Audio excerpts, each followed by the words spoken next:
Right, this is a video to demonstrate some of the stitches that you will need to work in the swatch for the Lent Knitalong scarf 2023. I'm sort of assuming that you can already work standard knit and purl stitches and that you can cast on and off. YouTube has got a massive number of really good videos to remind you on those if you want a bit of a refresher if you haven't knitted for a while or you're a brand new newbie.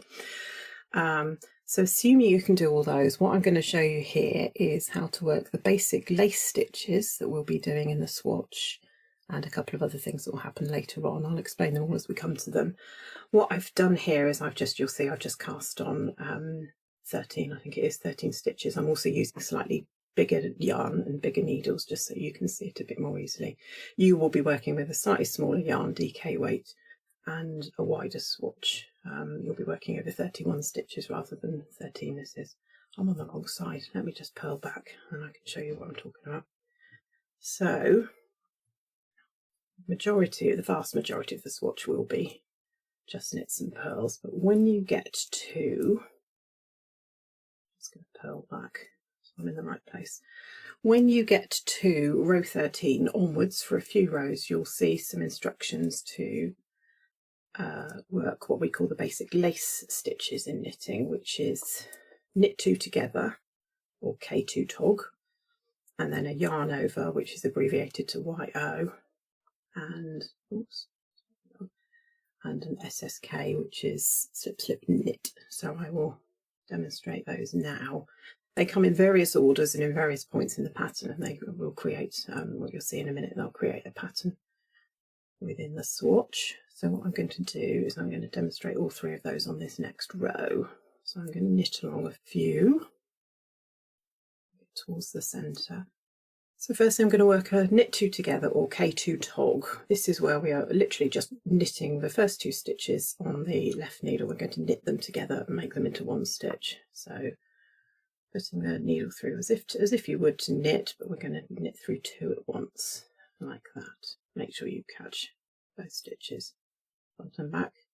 I'm going to knit it, and then you can see those 2 stitches leaning there have become one stitch. To keep the stitch count the same, a knit 2 together and an SSK are usually followed or preceded by what we call a yarn over, which is just simply you bring the yarn to the front of the right needle. It feels a bit weird sort of if you've not done this before, having it dangling coming from the wrong direction, but it will all make sense at the end. I'll put a normal knit stitch in here. You can see that was your yarn over there, so it sits a bit differently to the rest of the stitches. I'm going to pop another yarn over, and this time I'm going to do an SSK. So this stands for slip slip knit. We're going to slip the next 2 stitches and we're going to slip them knitwise. So when you're slipping a stitch or more than one stitch from one needle to the other, you have the option to either slip them purlwise, which means you're putting your needle in as if you're about to purl it, or you can slip them knitwise, which is what we're going to do here. Okay, so we're going to slip 1 stitch over knitwise and do the same again, another stitch over knitwise. So you've got your yarn still coming from here, and then we're going to knit these through the back. So the needle goes back in, and we're going to knit round the back like that. Okay, and so what's happened there is those 2 stitches have now become one here. And because we did a yarn over just beforehand, again, that keeps the stitch count the same. Right, so I'll just knit along or purl along the back of that row so you can see what the effect is there.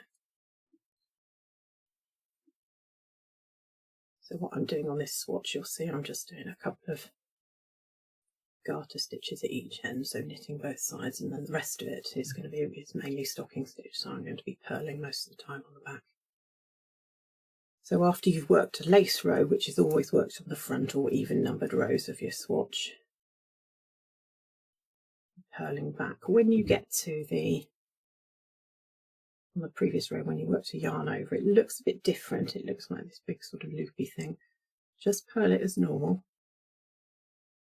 and it'll all come good in the next row. She says with great confidence. Right.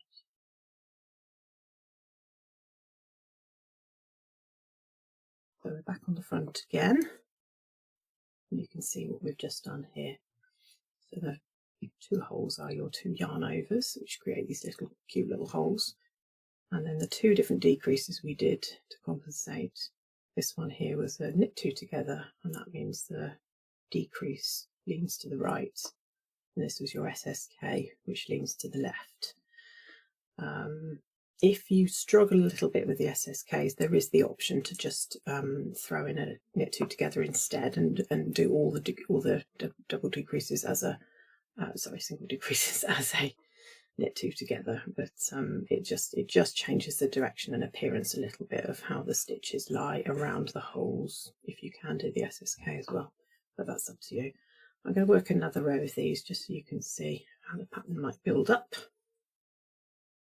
So I'm going to start the pattern a little bit earlier on the row. I'm going to knit 2 together here, so we're going in through here. And we're going to knit those 2 together. That's your K2 tog. I'm going to pop in a yarn over. This time I'm going to knit slightly more.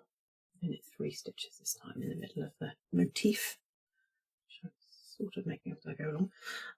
A yarn over there, and then I'm going to do an SSK here. So slip, knitwise. I'm not going in that way, I'm going in this way. Knitwise, slip 1 and another. Put the left needle back in, knit round the back like that. Okay. And I'll just work that back so you can see how the pattern builds up. So this is how lace is achieved in basic lace knitting. All the different holes. This is the back of the yarn over, just knit it, purl it like that. So all the holes will sort of create a nice pattern. The end of the work. Right, so back on the front again, you'll see what we've done now. So we've had 2 rows of lace. You can see these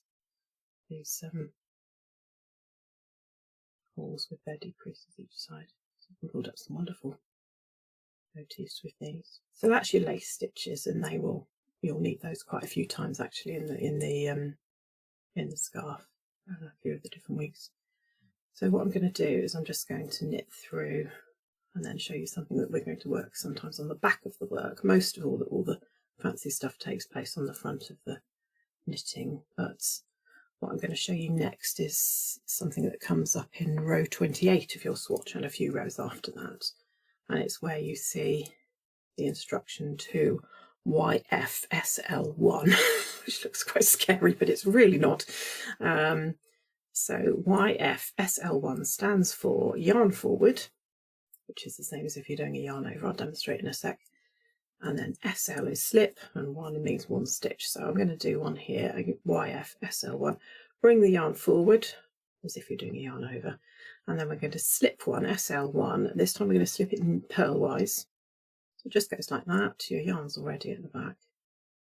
And then usually, I think in the swatch pattern, this is then followed by a knit stitch, so it would look like that. It doesn't really look anything fancy on the back, but on the front it will just make that central stitch stand out a little bit more. It's not a massive difference, and again it can be skipped. There'll be instructions to show you how to skip that if you're not too bothered about working it, but it just means that stitch that you've slipped will stick out a little bit more prominently on the front, which is quite fun in some of the patterns you'll be knitting. So I'll just knit that. I'll just show that to you. So it's this stitch here. Becomes slightly elongated because you haven't worked it. Final thing I'm going to show you, and that's very straightforward. The final thing I'm going to show you is wrapped stitches, which will come in from row 35 onwards towards the end of your swatch. The instruction to wrap stitches is always followed by a number, so you might be asked to wrap 6 or wrap 3 or something, and all it means is that you are wrapping that number of stitches. Rather than working them, you're wrapping them by shifting them from one needle to the other and pulling the yarn backwards and forwards. I'll demonstrate now. So I'm going to work a wrap 4 now. So what it means is these next 4 stitches, I'm going to move from this needle over to this needle and back again, wrapping it with this yarn. So I'm going to bring the yarn forward first of all before I do anything. and I'm going to slip these purlwise, slip these over to the right needle. I'm not going to knit them or anything, just slip them. They can sit there. Then this working yarn you take round the front and bring it back. Keep everything nice and loose, and then I'm going to slip these same 4 stitches. They go back to the left needle like that. And then this is the important bit, make sure you don't tug the working yarn, okay, because if you do, you can see it sort of start bunching up these stitches, and then it won't lay flat when you've finished your knitting. So keep it nice and loose, don't tension it with your right hand. Bring the yarn forward one last time and slip these over for the final time. Okay, again, it's a good opportunity just to give them another stretch on the needles and make sure there's nothing, the horizontal yarn isn't pulling them too much. Now pop the yarn to the back like that. You'll now see 2 horizontal strands there, and then make sure it's not tight, and then carry on knitting.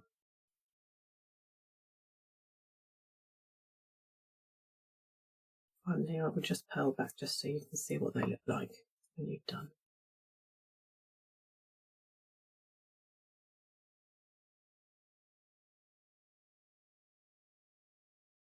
As you purl across the back of these, when you approach the stitches you wrapped on the previous row, you will see a single horizontal line running along the back, but just pull it down and ignore it. It shouldn't get in your way. You don't need to do anything fancy with it. Just keep purling those stitches as normal.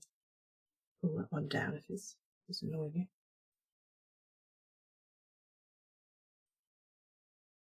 And then at the end of the row. So I'll show you what all that looks like.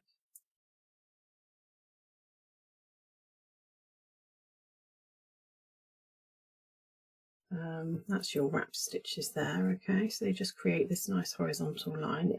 That was wrapping 4, if you remember. You might be asked to wrap 5 or 6, in which case this horizontal bit will be longer or smaller if you're wrapping 3 or 2. This is difficult to see here, just a single one, because you'll be building up vertical columns of these, but this was the slip stitch that we did on the back. It just makes it slightly longer and sticks out from the knitting. And this, of course, was the lace that we did earlier. So anyway, I hope that's enough information for you to have a good go at the swatch, and yeah, have fun with it. There'll be more videos coming to accompany the actual scarf itself later in February.